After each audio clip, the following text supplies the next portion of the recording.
श्रीपादराजं शरणं प्रपद्ये। ओम सर्व जगद्रक्षाय गुरु दत्तात्रेयाय श्रीपाद श्रीवल्लभ परमात्मने नमः। श्रीपाद श्रीवल्लभ चरित्रामृत मूल ग्रंथरचयिता श्री शंकर भट श्री श्रीपाद श्रीवल्लभांचे समकालीन। तेलुगू प्रत उपलब्धी श्री मल्लादी गोविंद दीक्षितुलू भीमवरम। मराठी अनुवाद श्री हरिभाऊ जोशी निटूरकर भाऊ महाराज हैदराबाद। आपण श्रीपाद श्रीवल्लभ चरित्रामृत ग्रंथाचं पठण करतोय। आतापर्यंत आपले 29 अध्याय पूर्ण झालेले आहेत। आपण अध्याय पठणापूर्वी अध्याय पठणाचं फल बघतो। 30व्या अध्याय पठणाचं फल आहे उज्ज्वल भविष्य होण्यास।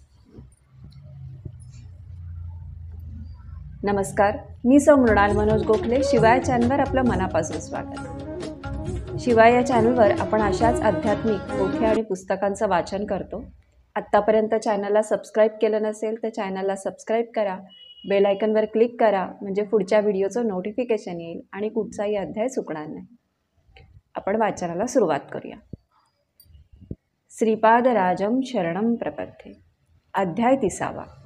श्रीपाद श्रीवल्लभ महासंस्थान निर्माण होईल असे श्रीपाद प्रभूंनीच सांगितले।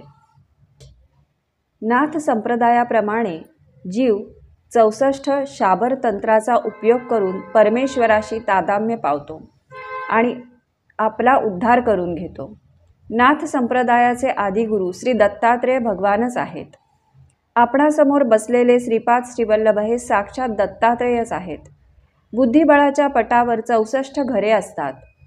श्री महाविष्णू श्री महालक्ष्मी बरोबर वैकुंठ लोकात बुद्धिबळाचा डाव खेळतात। याचा गूढार्थ असा की 64 योनीमध्ये असलेल्या निरनिराळ्या जीवांच्या जीवनकलापांचे कर्मफळ आणि त्यांच्या परिणामित क्रियांचे साक्षात दर्शन घेत त्यांच्या कर्मफळांच्या आधारावर त्यांच्यावर अनुग्रह करतात। दिव्य मानव होण्यासाठी आवश्यक योग्यता।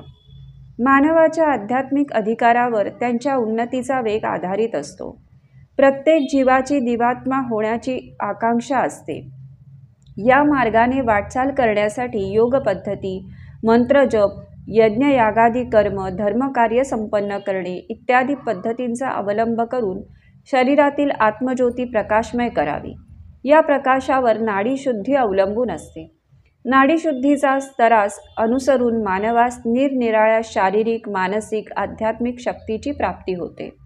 त्या शक्तींचा विकास झाला म्हणजे साधकाने केलेल्या धार्मिक कर्मांना अनुसरून त्यांना दैवानुग्रह प्राप्त होतो। श्रीपाद प्रभू पुढे म्हणाले, शंकर भट्टा, भविष्यात माझे महासंस्थान श्री पीठिकापुरातील माझ्या जन्मस्थानीच निर्माण होईल। श्री पीठिकापूर, श्यामलांबापूर आणि वायसपूर अग्रहार हे तिन्ही मिळून एक महानगर होईल।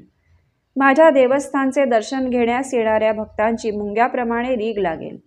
कलियुगात अनेक आश्चर्य घडतील। वशिष्ठ महामुनींचा अंश घेऊन जन्मास आलेला एक साधक श्रीपाद श्रीवल्लभ संस्थानाचा पुजारी नेमला जाईल। त्याच्याबरोबर मी किती दिव्य लीला करेन याला अंतच नाही।